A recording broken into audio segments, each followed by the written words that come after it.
ಎಲ್ರಿಗೂ ನಮಸ್ಕಾರ. Welcome back to my channel. ನಾನಿವತ್ತು ಹಲಸಿನಕಾಯಲ್ಲಿ ಪಲಾವ್ ಮಾಡ್ತಾ ಇದ್ದೀನಿ. ತುಂಬಾನೇ ರುಚಿಯಾಗಿರುತ್ತೆ, ಒಂದ್ಸರಿ ಮಾಡ್ಕೊಂಡು ನೋಡಿ.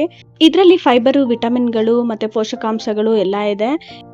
ಮಧ್ಯಾಹ್ನದ ಊಟಕ್ಕೆ ಇಲ್ಲ ವಿಶೇಷವಾಗಿ ಯಾವುದಾದ್ರೂ ಸಭೆ ಸಮಾರಂಭಗಳಿದ್ರೆ ಈ ಹಲಸಿನಕಾಯಿ ಪಲಾವ್ ಮಾಡಿದ್ರೆ ಎಲ್ಲರೂ ಖಂಡಿತ ಇಷ್ಟಪಡ್ತಾರೆ. ಒಮ್ಮೆ ಟ್ರೈ ಮಾಡಿ ನೋಡಿ. ನಿಮ್ಮ ಅಭಿಪ್ರಾಯನ ಕಮೆಂಟ್ನಲ್ಲಿ ತಿಳಿಸೋದು ಮರಿಬೇಡಿ. ಹಾಗೆ ಯಾರೆಲ್ಲ ಸಬ್ಸ್ಕ್ರೈಬ್ ಮಾಡದೆ ನೋಡ್ತಾ ಇದ್ದೀರೋ ದಯವಿಟ್ಟು ಸಬ್ಸ್ಕ್ರೈಬ್ ಮಾಡ್ಕೊಂಡು ನೋಡಿ. ಇದನ್ನ ಮಾಡೋದಕ್ಕೆ ನಾನು ಒಂದು 200 ಗ್ರಾಮ್ ಅಷ್ಟು ಹಲಸಿನಕಾಯಿನ ಈ ಥರ ರೆಡಿ ಆಗಿರೋದನ್ನು ನಾನು ತಗೊಂಡಿದ್ದೆ. ಸೊ ನೋಡಿ, ಈ ಥರ ಪೀಸಸ್ ಆಗಿ 200 ಗ್ರಾಮ್ ಅಷ್ಟು ಬಂದಿದೆ. ಸ್ವಲ್ಪ ದಪ್ಪ ಅನ್ನಿಸ್ತು, ಅದಕ್ಕೆ ನಾನು ಈ ಥರ ಸಣ್ಣದಾಗಿ ಕಟ್ ಮಾಡ್ಕೊಂಡಿದ್ದನ್ನು ಬಾಯ್ಲ್ ಆಗ್ತಿರೋ ನೀರಲ್ಲಿ ಚೆನ್ನಾಗಿ ತೊಳೆದು ಬಿಟ್ಟು ಅದನ್ನು ಹಾಕ್ಬಿಟ್ಟು ಒಂದು ಸ್ವಲ್ಪ ಅರಿಶಿಣ ಹಾಕಬೇಕು. ಹಾಗೆ ಅದಕ್ಕೆ ಸ್ವಲ್ಪ ಸಾಲ್ಟ್ ಹಾಕ್ಬಿಟ್ಟು ಇದನ್ನು ಒಂದು 2 to 3 ಮಿನಿಟ್ಸ್ ಬಾಯ್ಲ್ ಆಗೋಕ್ಕೆ ಬಿಡಬೇಕು. 2 to 3 ಮಿನಿಟ್ಸ್ ಆದಮೇಲೆ ನೋಡಿದ್ರೆ ನಮಗೆ ಬೆಂದಿದೆಯಾ ಇಲ್ವಾ ಚೆಕ್ ಮಾಡ್ಕೊಬೋದು. ನೋಡಿ, ಈ ಥರ ಸಾಫ್ಟ್ ಆದರೆ ಮಾತ್ರ ಬೆಂದಿರುತ್ತೆ ಅಂತ. ಸೊ ಇವಾಗ ಇದನ್ನು ನಾನು ತಣ್ಣಗಾಗಕ್ಕೆ ಬಿಡ್ತಾ ಇದ್ದೀನಿ. ಈಗ ಒಂದು ಮಿಕ್ಸಿ ಜಾರ್ಗೆ ನಾನು ಸ್ವಲ್ಪ ಶುಂಠಿ ತಗೊಳ್ತಾ ಇದ್ದೀನಿ, ಹಾಗೆ ಸ್ವಲ್ಪ ಬೆಳ್ಳುಳ್ಳಿ ತಗೊಳ್ತಾ ಇದ್ದೀನಿ, ಹಾಗೆ ಸ್ವಲ್ಪ ಹಸಿಮೆಣಸಿನ್ಕಾಯಿ ತಗೊಳ್ತಾ ಇದ್ದೀನಿ. ಖಾರಕ್ಕೆ ತಕ್ಕಂತೆ ತಗೊಬೇಕಾಗತ್ತೆ. ಹಾಗೆ ಸ್ವಲ್ಪ ಕೊಬ್ಬರಿ ತಗೊಳ್ತಾ ಇದ್ದೀನಿ. ಹಾಗೆ ನಾನು ಕೊತ್ತಂಬರಿ ಸೊಪ್ಪು ಕೂಡ ತಗೊಳ್ತಾ ಇದ್ದೀನಿ. ಇದ್ರ ಜೊತೆಗೆ ನಾನು ಪಾಲಕ್ ಕೂಡ ಹಾಕೊಳ್ತಾ ಇದ್ದೀನಿ. ಈ ಪಾಲಕ್ ಹಾಕೋದ್ರಿಂದ ಆರೋಗ್ಯಕ್ಕೂ ಒಳ್ಳೆಯದು, ಮತ್ತು ಕಲರ್ ಕೂಡ ತುಂಬಾ ಚೆನ್ನಾಗಿ ಬರುತ್ತೆ ಈ ಥರ ಹಾಕೋದ್ರಿಂದ. ಸೊ ಇದಿಷ್ಟನ್ನು ಹಾಕ್ಕೊಂಡು ಇದಕ್ಕೆ ಒಂದು ಸ್ವಲ್ಪ ನೀರು ಹಾಕ್ಕೊಂಡು ನಾನು ಇದನ್ನು ನುಣ್ಣಗೆ ರುಬ್ಕೊಳ್ತಾ ಇದ್ದೀನಿ.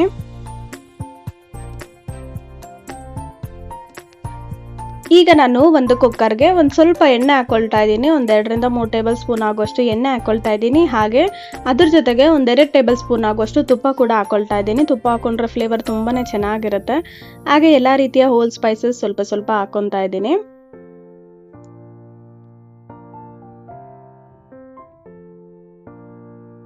ಇದೆಲ್ಲ ಹಾಕೊಂಡ್ಮೇಲೆ ನಾನು ಇದಕ್ಕೆ ಸಣ್ಣದಾಗಿ ಕಟ್ ಮಾಡಿರುವಂತಹ ಒಂದು ಈರುಳ್ಳಿನ ಹಾಕ್ಕೊಳ್ತಾ ಇದ್ದೀನಿ. ಹಾಕೊಂಡು ಚೆನ್ನಾಗಿ ಫ್ರೈ ಮಾಡಬೇಕು.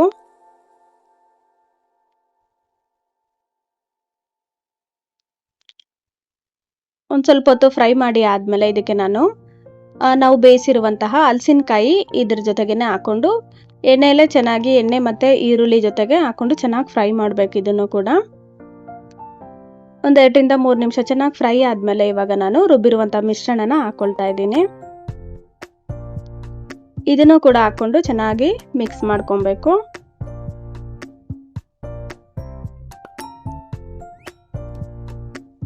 ನಾವು ಎಲ್ಲ ರೀತಿಯಲ್ಲೂ ಪಲಾವ್ ಮಾಡೇ ಇರ್ತೀವಿ. ಸೊ ಹಲಸಿನಕಾಯಲ್ಲಿ ಒಂದ್ಸರಿ ಟ್ರೈ ಮಾಡಿ ನೋಡಿ, ತುಂಬಾ ಚೆನ್ನಾಗಿರುತ್ತೆ. ಹಾಗೆ ನಾನು ಇದಕ್ಕೆ ಸ್ವಲ್ಪ ಧನಿಯಾ ಪೌಡರ್ ಹಾಕ್ಕೊಳ್ತಾ ಇದ್ದೀನಿ. 1 ಟೇಬಲ್ ಸ್ಪೂನ್ ಆಗೋಷ್ಟು ಧನಿಯಾ ಪೌಡರ್ ಹಾಕ್ಕೊಬೇಕು. ಹಾಗೆ ಒಂದು ಅರ್ಧ ಟೇಬಲ್ ಸ್ಪೂನ್ ಆಗೋಷ್ಟು ಚಿಕನ್ ಮಸಾಲ ಹಾಕ್ಕೊಬೇಕು. ಇದಿಷ್ಟು ಹಾಕ್ಕೊಂಡು ಚೆನ್ನಾಗಿ ಇದನ್ನ ಮಿಕ್ಸ್ ಮಾಡ್ಕೊಬೇಕಾಗತ್ತೆ.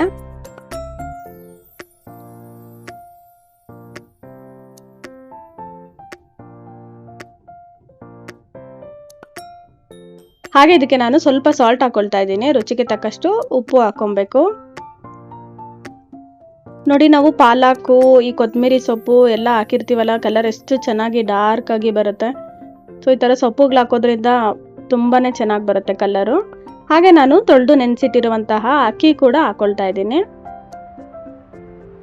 ಹಾಕ್ಕೊಂಡು ಇದನ್ನು ಚೆನ್ನಾಗಿ ಮಿಕ್ಸ್ ಮಾಡ್ಕೊಳ್ತಾ ಇದ್ದೀನಿ. 1-2 ಗ್ಲಾಸ್ ಅಷ್ಟು ಅಕ್ಕಿಗೆ ಮಾಡ್ತಾ ಇದ್ದೀನಿ. ಸೊ ಇದನ್ನು ಹಾಕ್ಕೊಂಡು ಚೆನ್ನಾಗಿ ಮಿಕ್ಸ್ ಮಾಡಿಕೊಂಡು ನಾವು ಎಷ್ಟು ಅಕ್ಕಿ ಹಾಕಿರ್ತೀವೋ ಅದರ 2ರಷ್ಟು ನೀರನ್ನ ಹಾಕ್ಕೊಂಡು ಬಾಯ್ಲ್ ಆಗೋಕ್ಕೆ ಇಡ್ತಾ ಇದ್ದೀನಿ.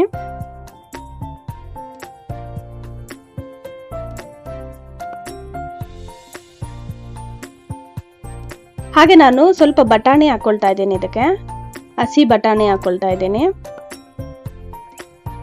ಇದಿಷ್ಟು ಹಾಕ್ಕೊಂಡು ಚೆನ್ನಾಗಿ ಮಿಕ್ಸ್ ಮಾಡ್ಕೊಬೇಕು. ಮಿಕ್ಸ್ ಮಾಡಿಕೊಂಡು ಇವಾಗ ಉಪ್ಪು ಖಾರ ಎಲ್ಲ ಕರೆಕ್ಟ್ ಇದೆಯಾ ಅಂತ ಚೆಕ್ ಮಾಡಿಬಿಟ್ಟು ನಾನು ಇದನ್ನು 2 ವಿಜಿಲ್ ಬರೋದಕ್ಕೆ ಬಿಡ್ತಾ ಇದ್ದೀನಿ. ಒಂದು ಕುದಿ ಬಂದಾದಮೇಲೆ ನಾವು ವಿಜಿಲ್ನ ಲಿಡ್ ಕ್ಲೋಸ್ ಮಾಡಬೇಕಾಗತ್ತೆ. 1-2 ವಿಜಿಲ್ ಬಂದಮೇಲೆ ನಾನು ಇದನ್ನು ಓಪನ್ ಮಾಡ್ತಾ ಇದ್ದೀನಿ. ನೋಡಿ, ನಮಗೆ ತುಂಬಾ ಚೆನ್ನಾಗಿ ಹಲಸಿನಕಾಯಿ ಪಲಾವ್ ರೆಡಿಯಾಗಿದೆ. ತುಂಬಾ ರುಚಿಯಾಗಿರುತ್ತೆ, ಡಿಫ್ರೆಂಟ್ ಆಗಿರುತ್ತೆ. ಒಂದ್ಸರಿ ಟ್ರೈ ಮಾಡಿ ನೋಡಿ. ಹಲಸಿನಕಾಯಿ ಸೀಸನ್ ಆಗಿರೋದ್ರಿಂದ ಎಲ್ಲ ಕಡೆ ಸಿಗ್ತಾನೆ ಇರುತ್ತೆ. ಸೊ ಒಂದ್ಸರಿ ನೀವು ಟ್ರೈ ಮಾಡಿ ನೋಡಿ, ನಿಮಗೆ ತುಂಬಾ ಇಷ್ಟ ಆಗುತ್ತೆ. ಸೊ ಡಿಫ್ರೆಂಟಾಗಿ ಈ ಥರ ಮಾಡಿಕೊಟ್ರೆ ಎಲ್ಲರೂ ಕೂಡ ತುಂಬ ಇಷ್ಟಪಟ್ಕೊಂಡು ತಿಂತಾರೆ. ಹಾಗೆ ಈ ರೆಸಿಪಿ ಹೇಗಿತ್ತು ಅಂತ ನನಗೆ ಕಮೆಂಟಲ್ಲಿ ಹೇಳೋದನ್ನು ಮರಿಬೇಡಿ. ಹಾಗೆ ಯಾರೆಲ್ಲ ಸಬ್ಸ್ಕ್ರೈಬ್ ಮಾಡದೆ ನೋಡ್ತಾ ಇದ್ದೀರೋ ಸಬ್ಸ್ಕ್ರೈಬ್ ಮಾಡ್ಕೊಂಡು ನೋಡಿ. ಆದಷ್ಟು ನಿಮ್ಮ ಫ್ಯಾಮಿಲಿ ಮತ್ತು ಫ್ರೆಂಡ್ಸ್ಗೂ ಶೇರ್ ಮಾಡಿ. Thanks for watching.